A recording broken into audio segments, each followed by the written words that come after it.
Hey Jasmine, how are you doing? Hi, I'm fine. How are you? I'm doing good. Are you at work right now or are you on a day off? No, I'm actually at home, just at my mailbox right now.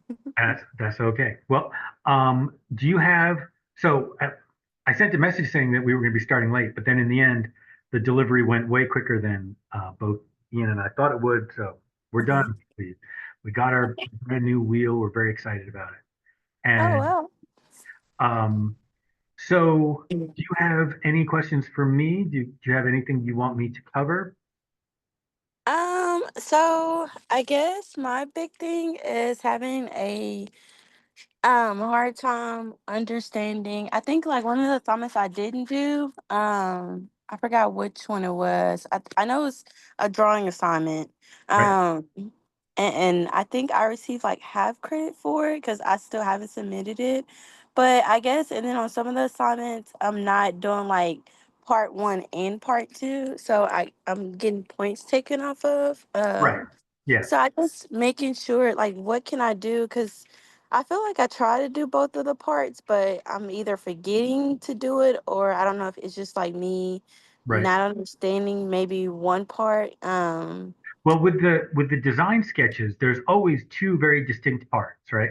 One Okay. part is where I give you a prompt and you're supposed to do like two small drawings in like a 2 inch by 2 inch box, and then a Mm-hmm. larger drawing in a 4 inch box, all Hmm. that on that idea. So like let's say in the first one, the first design sketch, it was demonstrate that you understand how to create value contrast using line, including line weight and line repetition. And so Hmm. you come up with designs that demonstrate those ideas. So that's part one. Part Okay. two is always where you take another work of art and you analyze it. Part two is the part where you use the tracing paper, Okay. Gotcha. right? Okay. And that's where you find a work of art. Now, you could, if you have like a printer at home, you can print out a work of art. Or if you have a physical copy of the book, you could just Uh-huh. trace an image from the book, right? Although most of them are pretty small, but you could do that, right? Okay. Or worst case scenario, and they're not even a bad case scenario. Well, I'll give you the worst case. The better, the not worst case scenario would be you don't have access to a printer, but you do have access to like an iPad or a tablet. And so you can find an image, have it on your tablet, and then trace it there. And then all you need to do is photograph your trace and then photograph the image on the tablet, and that would work too. And so Okay.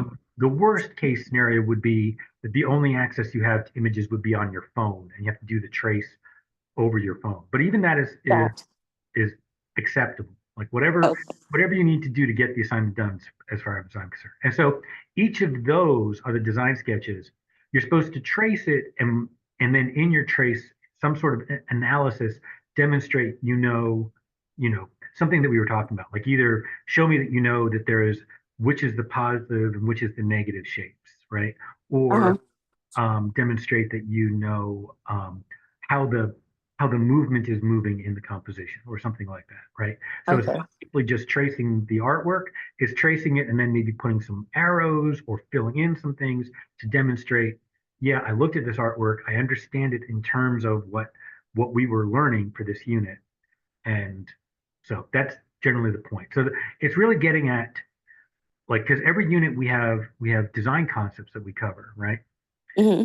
And and the design sketch is to as a way for you to visually demonstrate that you understand the design concepts. So in one, you're demonstrating it by coming up with a little tiny design, and in the other half, you're demonstrating your understanding of a different design concept or a slightly related design concept by analyzing someone else's artwork. Okay. Gotcha. Okay. So now, if you have like let's say for design sketch number one, you only did the first half, Hmm. always there will be no late penalty for you to like get the second half to me later. So Okay. Okay. um, like if you just send me a message on Canvas inbox with an attachment saying, I never got part two done for this, here's my part two, and then I would add it to your grade. Some Okay. students like to go back to the homework assignment and like attach something to like the comments. The, Mhm. the problem is that I don't get any kind of automatic prompt telling me that you've done that, that you've put a comment in there or you've attached an image to your comment. In fact, I can't even see that image until I actually go into the grading system. So, Mhm. um, so you'd wind up having to send me an email anyway saying that that you did that, in which case you might as well just send it as an attachment to me in the email, right? Like if you're going to Mhm. attach it to your comment on the Mhm. assignment and then send me an email saying, hey, I just attached something. You could have Okay. just easily just open up an email saying, here's an attachment, and then attach the document to that in your Canvas email. So Okay. that's Okay. what I would recommend because it just makes it a little bit easier, less likely for me to lose something. Yeah. Okay. Okay. And yeah, you mentioned about getting half points. So I haven't actually explained this in a mass email yet. I was Uh-huh. waiting for everyone to sort of figure this out. I am a strong believer in a no zero policy, right? Mhm. There are no zeros in my class. Like so generally when you completely miss an assignment, you're going to get a grade that's approximately about a 40%. And what I Okay. do is I tend to I note those grades slightly differently so they kind of stand out. So like Okay. let's say on a 10-point assignment, if you didn't do it, you'd get a 4.11, right? And it's the 0.11 that looks kind of weird because generally grades don't look like that. Mhm. They look like 4 or 4.5 or whatever.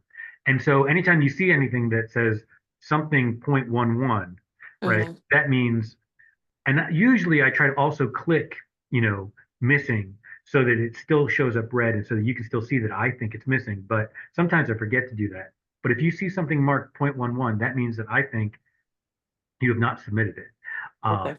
but I'm still giving you some points because, and here's my reasoning for this, which is that I just find that the problem with zeros is that for the students, it doesn't motivate people to shape up, right? You know, like Mhm. generally does is it just demoralizes people. I have so many kind of like I used to have in the past art students that would, you know, they'd kind of like have a come to Jesus moment and they'd be like, all right, Yeah. I'm gonna work really hard. And then they'd work hard for, 2 or 3 weeks, realize that because of how many things they're missing and how much it's hurting their grade average, there's like almost no chance for them to pull their grade up to a Mhm. C or something.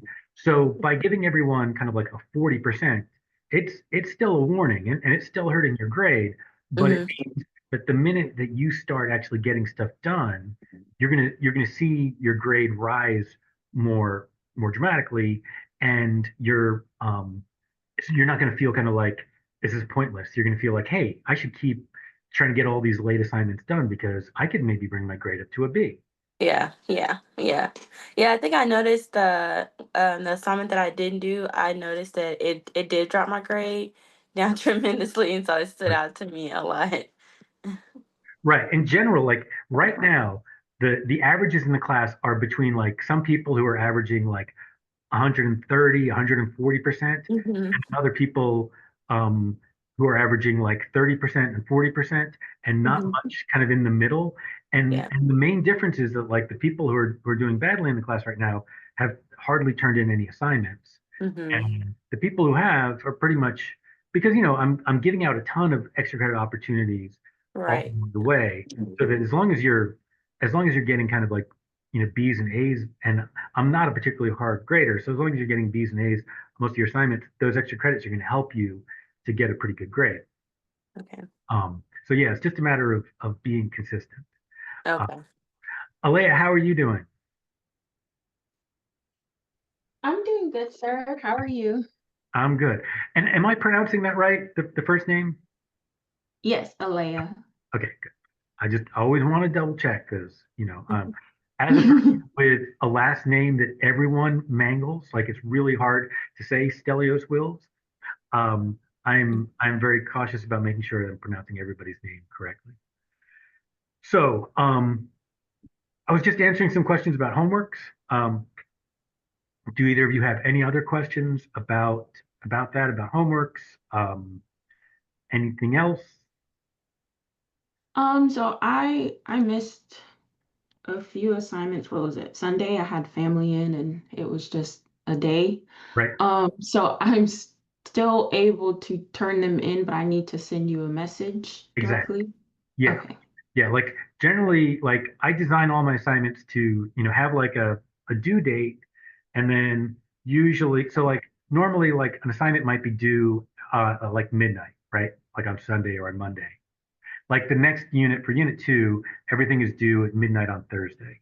And most likely at some point on Thursday, I'm going to give everyone a little bit of an extension and I'll extend those assignments till about 2 a.m. on Friday, right? And then, but the assignments will not close at the due date or due point, right? They will stay open for another 20 hours or so until about 11:30 on the Friday.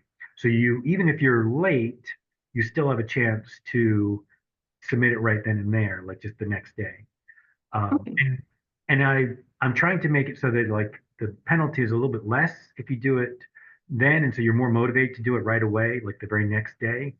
And the main reason for that is it just makes it easier for me to grade because that way it's right there in the assignment. I don't have to like keep a separate folder of like of late assignments and stuff.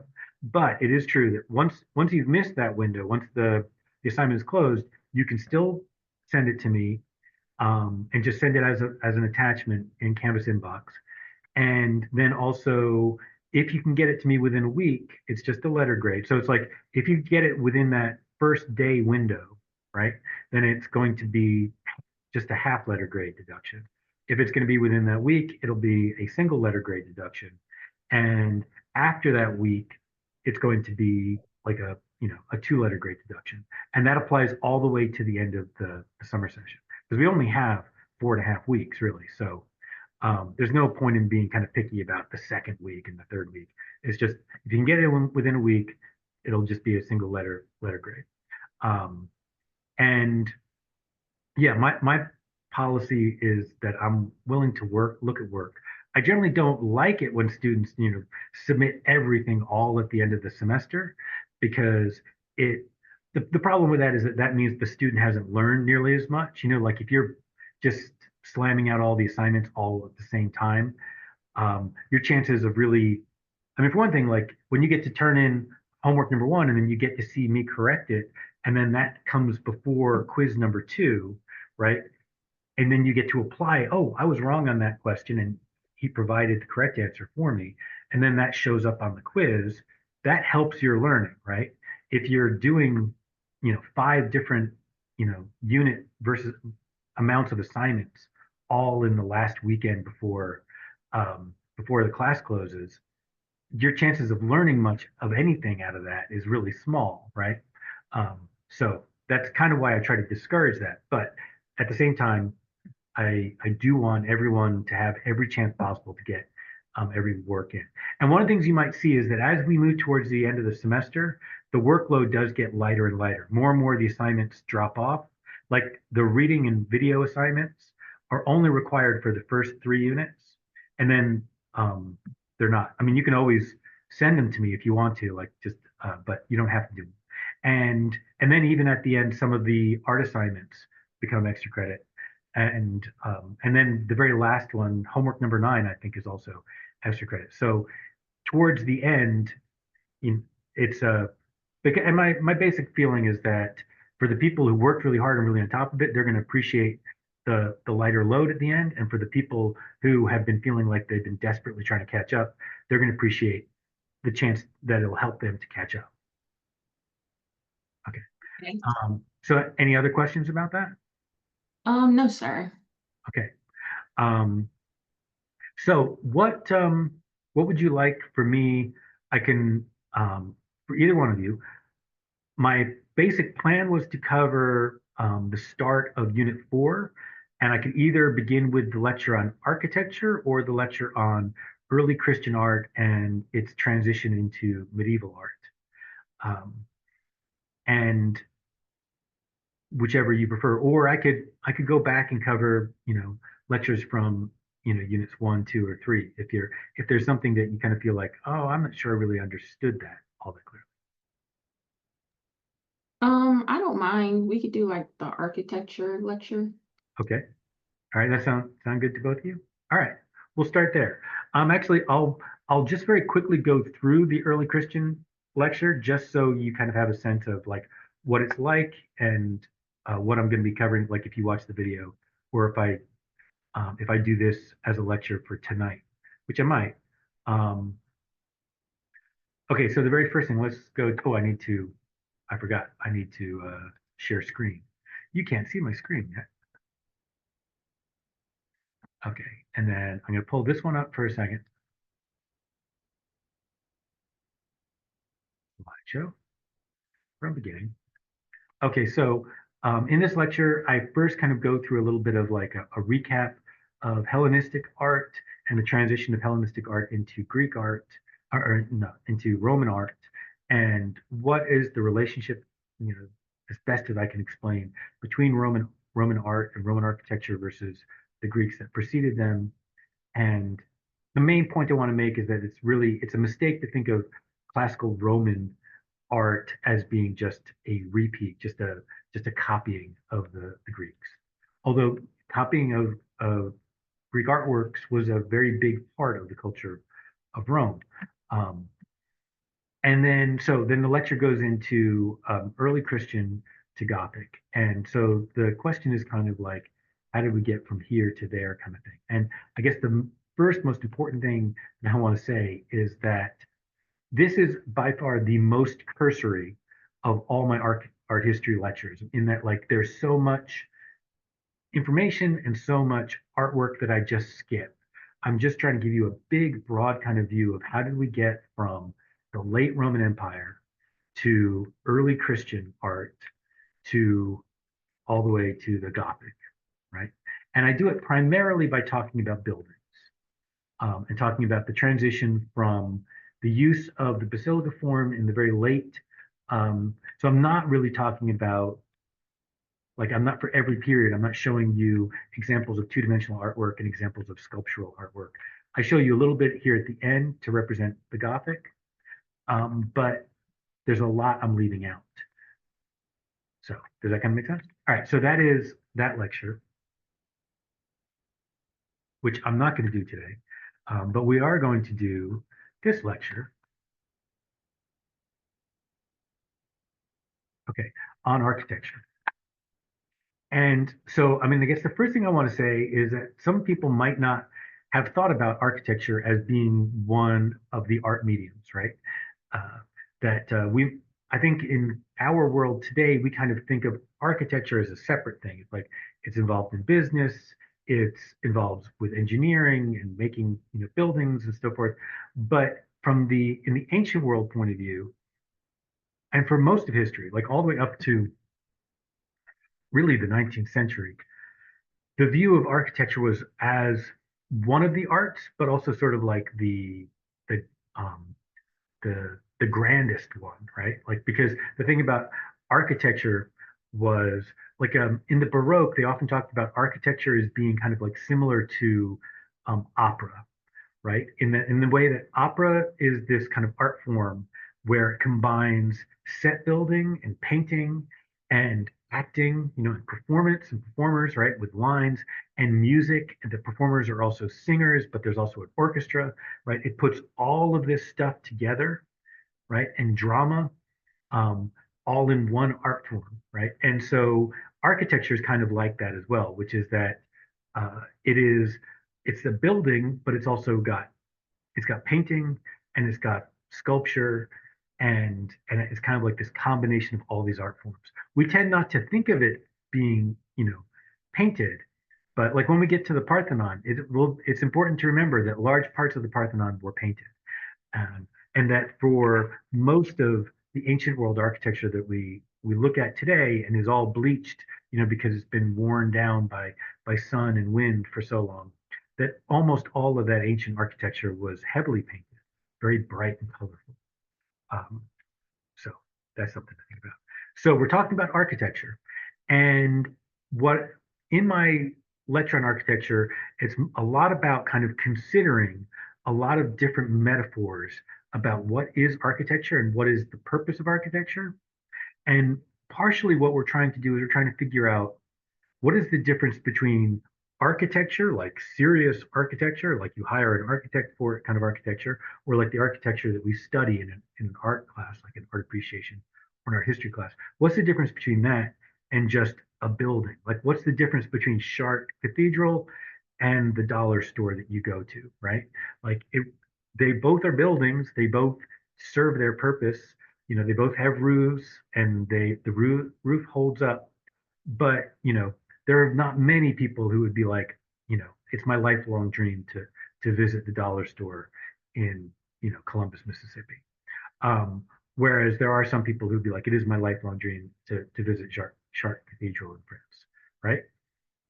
So there's something different there. And what is it? What's the difference between architecture and when we say architecture is art? Is that a thing? I think some people kind of feel that way, that like some buildings are architecture, but they're maybe not art, but then some great works of architecture truly are art. I I am agnostic on that issue. I don't have an opinion as to one or the other. So we're looking at kind of like what makes architecture interesting, what makes architecture good or great, and we're looking at what's the purposes of architecture, and we're kind of doing it in a number of ways. And in this whole lecture, we're kind of going through time as we're doing it. Okay. Do both of you have your notes? Yes, sir. Okay, you've got your Unit 4 notes. Because like if you look at your Unit 4 notes, it kind of covers some of this. And I strongly recommend like kind of reading the notes ahead, and then also and it's also reading the discussion of the notes ahead, and that gives you kind of like a better sense of what we're going to be talking about. So, like all of my lectures, we start with kind of an outline of what the whole structure of the lecture is going to be. Um, and so one of the first metaphors that I bring up is that when we think about ancient architecture and where these buildings, like let's say where Stonehenge or the Ziggurat of Ur or the pyramids of Giza or the Parthenon, or the funerary temple of Hatshepsut, where any of these come from, to a degree, we have to consider how much in the ancient world, and that how much of this is a tradition that is still to this day kind of continuing, that we start with kind of the idea of sacred spaces being like, because at a certain point in human history, right, if we go far enough back, there were no buildings whatsoever. People weren't making any buildings, right? Does that kind of make sense? And then there was a period where people were making kind of temporary buildings for living in, but not like full established buildings. And then there was a period where people were making some kind of permanent buildings for living in as well. And they were also making like communal buildings for things like storing grains and stuff. And then at a certain point, people were making permanent buildings for serious kind of like for religious purposes, right? Because when we think about like really serious architecture in the ancient world and going back to the Neolithic, going back to Göbekli Tepe, it's all for religious reasons, right? It's all about like lots of cultures don't build in stone except when they're building temples, right? Like they'll build their houses, they'll build all kinds of important buildings in wood, but they only build in stone when they were building like temples or religious buildings. Okay, so I want you to think about how when these ancient peoples were first starting to make these architectural buildings, and maybe they first were starting to make them out of wood, and then later they were starting to make them out of stone. And I'll give you kind of an example of that. Like in ancient Greece, right? We do know, and we can actually see in the structure of the stone buildings, we do know that that these temples were originally all built entirely out of wood, right? And then in the Archaic period, they became mostly built out of stone, but then the roofs were still built out of wood and then with tile on top. And then in the High Classical period, like especially like with the Parthenon, we start to have some where they were built entirely out of stone. So the Parthenon is made like the timbers, right? The beams are made out of stone. They're made out of marble, and everything is made out of stone. But the structure is very much like a wood building, which is really interesting. Um, or to give you another example, Stonehenge is a henge, right? And generally, henges don't need like in they don't necessarily need a ring of stones, right? rings of stones happen sometimes in some henges, and sometimes they happen in other kinds of features in kind of Neolithic and late Bronze Age structures in Britain and in northern France. Oftentimes, like stone organizations might be more of what's called a cursus, where they're like lines following along a road. But sometimes we have them in circles, right? And sometimes those circles are in a henge. But the henge itself is an earthwork. It is kind of like a mound that then has these kind of a ditch and a ridge that goes around it that makes this perfect circle. What's interesting is very near to Stonehenge, there's another henge. And at first it was just a, we thought it was just a blank henge, but then as archaeologists investigated more, they realized that there were post holes that they could find, right? The wood is long gone, but they could find the evidence of the post holes, and they reconstructed and they figured out that it was, and now what they call it is Woodhenge, right? It was a structure very similar to Stonehenge, but made entirely out of wooden timbers. Okay. So, so we have lots of evidence that a lot of these ancient spaces might have been made out of wood before that, but we also have a lot of evidence that the original versions were in fact just purely natural spaces. So I emphasize the metaphors of the sacred grove, the sacred mountain, and the sacred cave, right? Like you can think of like a ziggurat as basically being like a sacred mountain. You have to climb up it. Like the pyramids of Giza are in some ways like a sacred mountain, except for the fact that they're not easy to climb up. Um, they're less about processional. The funerary temple of Hatshepsut is much like a sacred cave, although it looks to us a little bit from this point of view, kind of since it's a series of ramps, it looks a little bit more like a sacred mountain. But what you don't realize is most of the temple is carved into the cliff wall, right? And it's a man-made cave into that cliff wall. Um, and and so the Stonehenge is much more designed like a sacred grove, right? Like a place, a grove is like a place where a certain set of trees are, like if you walk into the woods and all of a sudden you get into a space where there are only this particular kind of tree growing in this section, you might call that a grove. And in ancient times, what they would often do is kind of like they would open up the grove and turn it kind of into a ring. Like they'd remove some of the trees, but leave kind of a ring of all these special trees all in all around the outside, right? Um, Seem kind of familiar, right? And that's kind of what Stonehenge is kind of like, right? It's like a sacred grove. And to a degree, it's kind of like what the Parthenon is like when you think about the structure of pillars. And what's interesting also about the Parthenon is it kind of combines a sacred grove, a sacred cave, and a sacred mountain all in one. And because the Parthenon is one temple on the top of the Acropolis, which is a hill in the center of Athens. And so that hill is kind of like the sacred mountain of Athens. And they would, in fact, have, festivals where part of what they would do is they would march up and process up to the top of the Acropolis and then circle around the Parthenon. But also, if you go up the pathway that leads up the Acropolis and passes different temples along the way and everything, there are a couple of spots where you stop and there are caves in the Acropolis and they're sacred caves. And that like you're supposed to stop and do a certain thing, pour some wine or whatever kind of thing.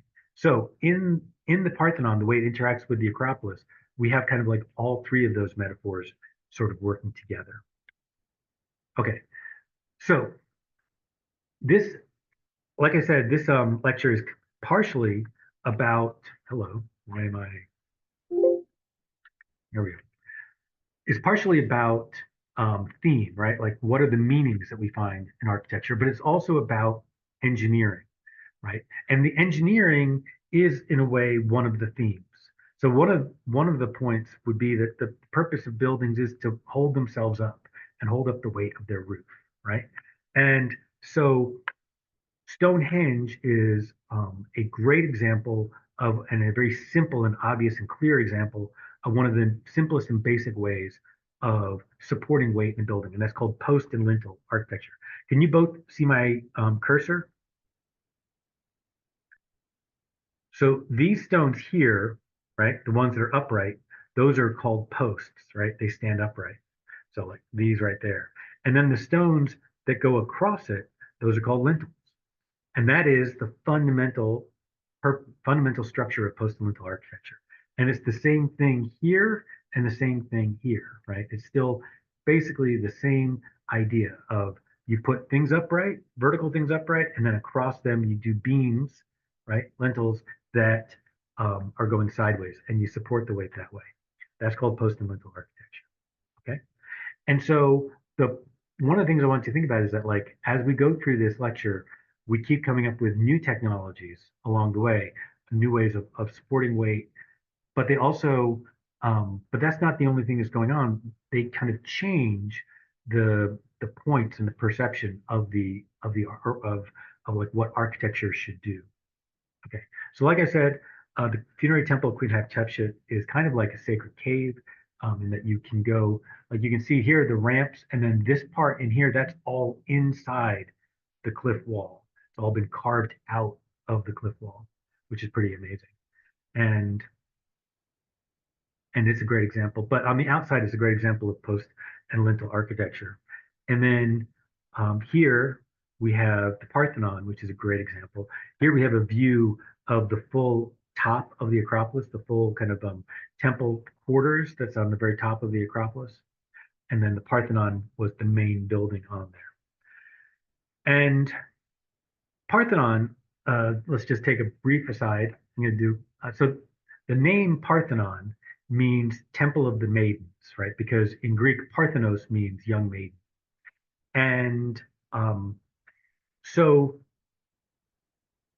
and it's a little bit. There's a story as to why it might be called the Temple of the Maidens. Uh, Leave it. The fact of the matter is, in ancient Athens, the richest families were supposed to kind of like basically donate one of their daughters to be one of the attendants at the temple of so it's the temple of Athena at Athens, right? Temple of Athena Parthenos.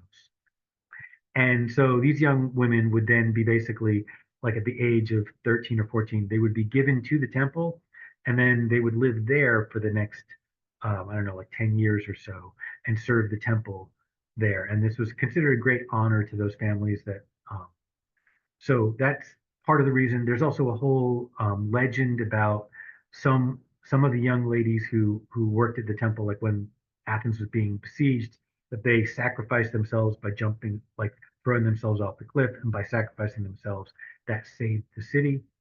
So that might be the reason why it's called the Temple of the Maidens. Okay, but anyway, there's the Parthenon, and it is a beautiful building, and it's a great example of post and lintel architecture. Do you have any questions about the Parthenon? Anything you want me to go into more detail about?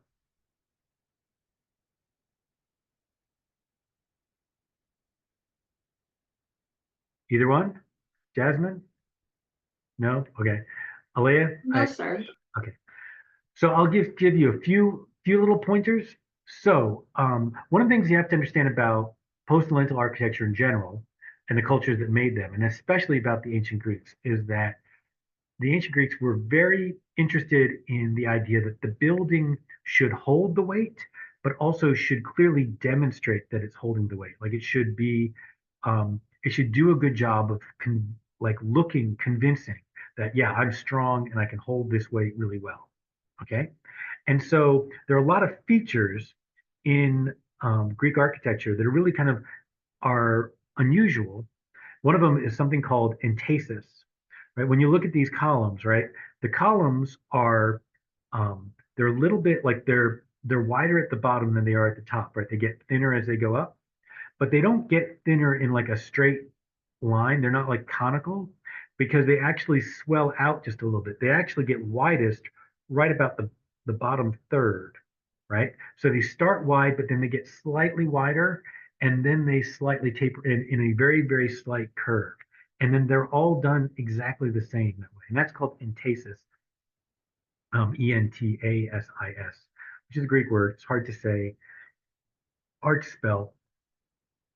But anyway, another thing that they would do is the spacing of the columns are not exactly perfect, right? They're not, or not exactly the same everywhere.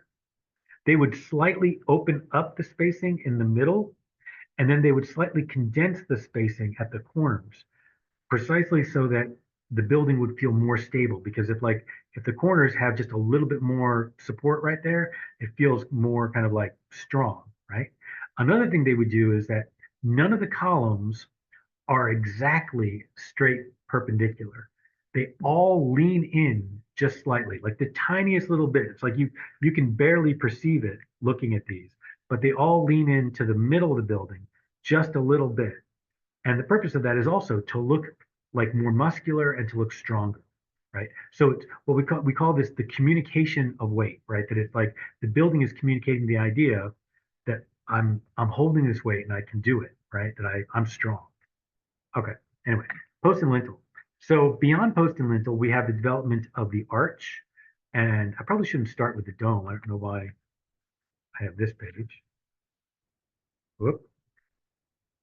Okay, we should have started with some arches earlier, but anyway, here in the Pantheon. Now, this is one of the most difficult things about any kind of art appreciation or art history class is that there are two really important buildings that are not that far apart in time from each other and that share names that sound very similar to each other.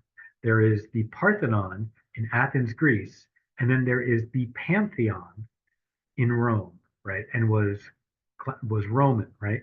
Built by the Romans. And the pantheon means temple of all gods, right? Pan meaning all, and then theon meaning of the gods. Okay, um, and now it's actually a Greek church.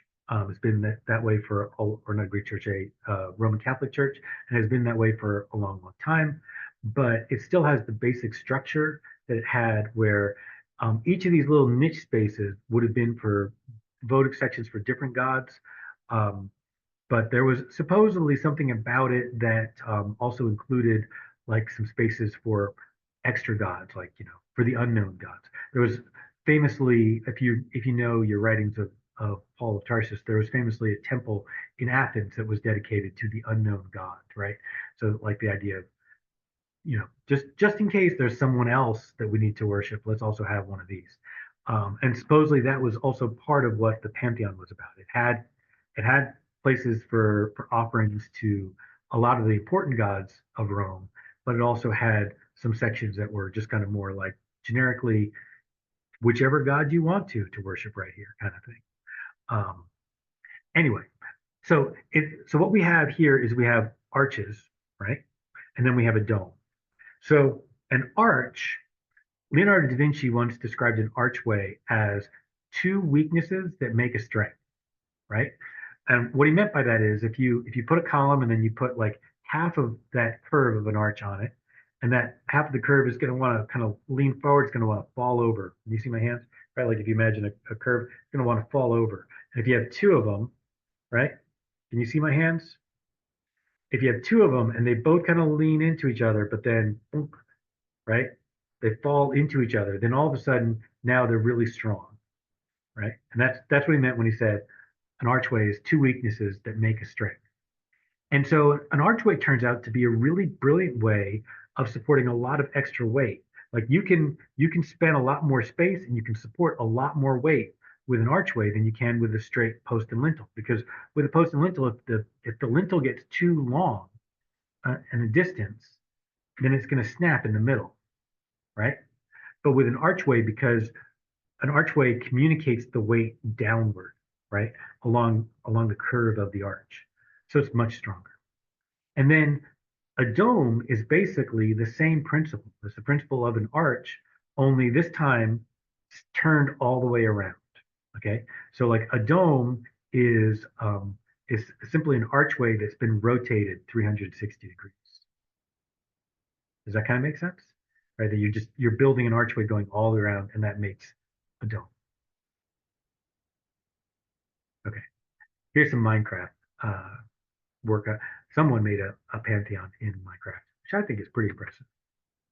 Okay, let's talk about arches a little bit more. So when we get to like early Christian architecture, and then start looking at the beginnings um, of Romanesque architecture, we see that using repeated arches, like arches going in one direction to then support arches going in another direction, and then this succession of arches in this direction being supported with arches going in that direction, and you can keep raising the roof higher and higher, right? And you can make the space taller and more spacious. You can span wider spaces, but you can also make it taller. And one of the things to remember, and this is actually in the other lecture, the lecture the about early Christian art, is that before Christianity, there really wasn't much need for communal worship um, buildings.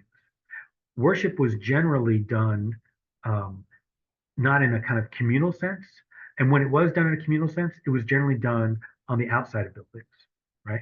So let's go back to, like I was, if you remember, I was talking about that procession, and they would process all the way up to the Acropolis, and then they would process around the Acropolis. And then the priests would come out, and the young attendant women would come out, and they would stand here, and everyone would gather in this big circle around there. And then the priests would perform their rituals and their libation and say some words. And that was a group communal worship service, right? But it didn't happen in the temple. Like the inside of the temple was sacred. It was sacrosanct. Like people, only special people could come and see it. And you can see the same in like descriptions of the Jerusalem temple, right? That like that the main activities happened on the outside of the building, and only the priests were allowed to go into the Holy of Holies. So anyway, but Christianity kind of changes that because it becomes this religion where it's like we need a space where we all can, as a group, worship together in a building. And so that's why you're starting to make these bigger and bigger spaces. Okay. We also see at approximately the same time an interest in arches and domes in Islamic architecture. And I love this view from the Great Mosque in Cordoba. Um, some of the most beautiful Islamic architecture in the world was made in Spain. A lot of people don't remember or don't realize that Spain was for a long time was an Islamic country, and it was only in relatively recent times that it reverted back to being a Christian country. And so beautiful buildings here in Cordoba. And here we can see this just like series of archways supporting more archways, supporting more archways, raising the roof higher and higher. And then they have their own specific kind of way of making domes in Islamic architecture. So let's talk a little bit more about arches and domes and vaults.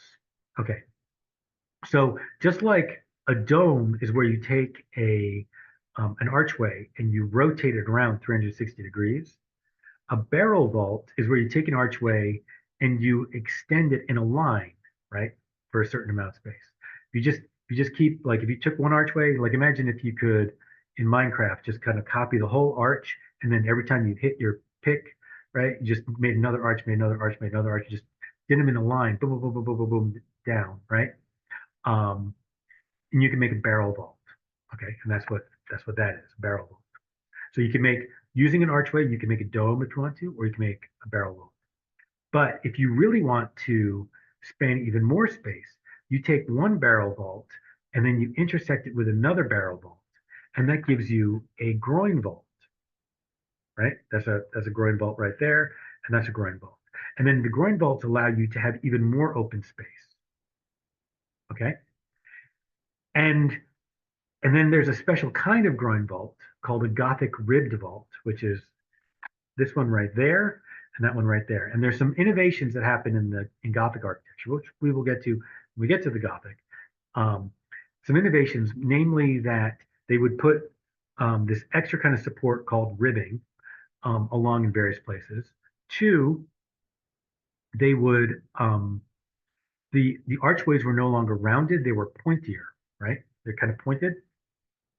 And this had a couple of advantages. One, actually allowed them to even take on a little bit more weight and to raise a little bit higher. But more importantly, when you have when you're trying to make a groin vault with two barrel vaults, and the barrel vaults are perfect circular barrel vaults, when you try to make that, then each barrel vault has to be the exact same height as the other for you to make an intersection. Whereas with a Gothic ribbed vault, because they're pointier, you can have one vaulted section lower and another vaulted section higher, and then when they meet up, you can still make them meet because you just basically stretch those points to each other, and so it allows the architecture to be way more flexible. So the Gothic ribbed vault. Here we have an example from Chartres Cathedral, and it's a beautiful. Um, this one, I believe, up here is from. Where's it from? Go back. I can't quite see. Um, um, Rouen. I think it's from Rouen Cathedral. Anyway, so one of the points I want to make about Gothic architecture that's different from the previous architecture we've been talking about. Remember, like when we were talking about the Parthenon, it was all about the idea of communicating the weight, right? Like, does it feel believable? Can we trust in this building? When we get to Gothic architecture, it's almost like the architects have given up on that idea, right? Like if we go back just a second, look at this, right? That's very much about communicating weight. Like we get it. We can see how the weight is being held up. We can trust in it. It's solid. But when we get to here, right, Gothic architecture becomes about this soaring upward, right? This kind of rise towards heaven. And it's no longer about communicating weight downward. We we walk into a space like this and we have no clue how that roof is being raised so high, right? It just is, right? It's like literally walking into a miracle. It's just beautiful and amazing and stunning and confusing. Um, And so it's no longer, Gothic architecture really becomes about the denial of weight, right? Like the saying, like making us kind of believe in this heavy stone architecture as being something very lightweight, almost like fabric. So the Renaissance architecture, strangely enough, is actually kind of a return to the idea of um, communicating weight. With Renaissance architecture, artists wanted to return to basic, um, simpler forms, arches, simpler barrel vaults, wherever they could. But they also did some pretty fancy stuff with like this dome that's encased, surrounded by these barrel vaults, which is pretty darn fancy. But everything about it is much more kind of communicating this idea of like weight is clear, right?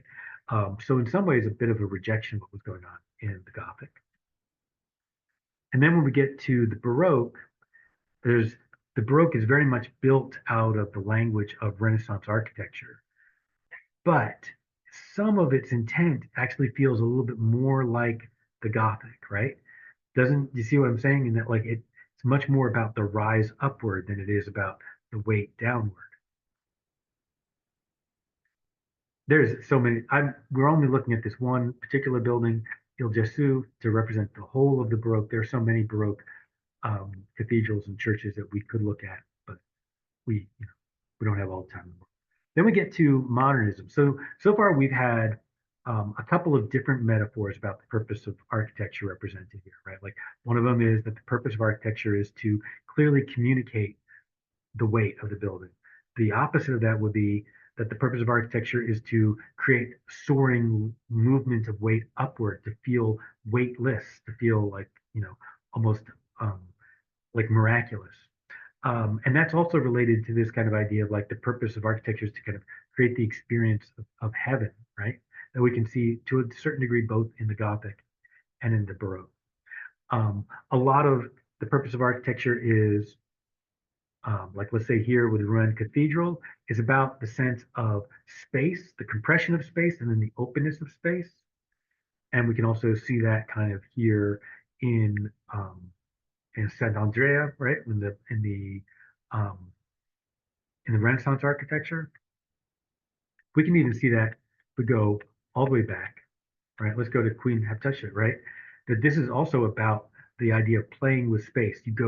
You're on this outside and it's big and open, and then you're walking and it's getting more and more compressed, and you get into the actual temple, which is carved into the rock, into the cliff wall. And at first it's really compressed and then it opens up again, right? And that's a beautiful kind of experience. Or think about this, like the entering of the temple is going to be really kind of small and narrow and compressed. And then you get into this dome-like space. So the play between compression versus openness in space and the movement of us through the space is definitely a major theme of architecture. And then how light plays into that, the kind of the manipulation of light to make us kind of feel the space more clearly. You can definitely see that here in this photograph of Rouen Cathedral. You can also see that here with Sant'Andrea. So when we get to the 20th century, those metaphors of like and purposes for architecture are less important. We start to have a much more utilitarian kind of idea about what architecture is for.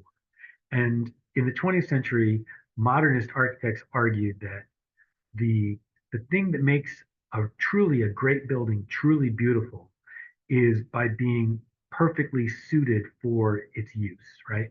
That it's designed to do the thing it was meant to do as perfectly as possible. There is one downside to this kind of approach, which is that buildings last a long time and oftentimes get repurposed. So, like the Parthenon was a Greek temple to Athena, then the Parthenon became a Greek Orthodox church. Then the Parthenon was temporarily used as a storehouse for ammunitions. So buildings get repurposed. But anyway, this was the idea of these modernist architects, which was utility, right? That the purpose of architecture is to do its job, right? To serve the role that it needs to serve as well as possible. And that if you design something to be exactly perfect for that purpose, that itself will be true art. And I mean, I think there's a case to be made for that. And then we get to postmodern architects and contemporary architecture.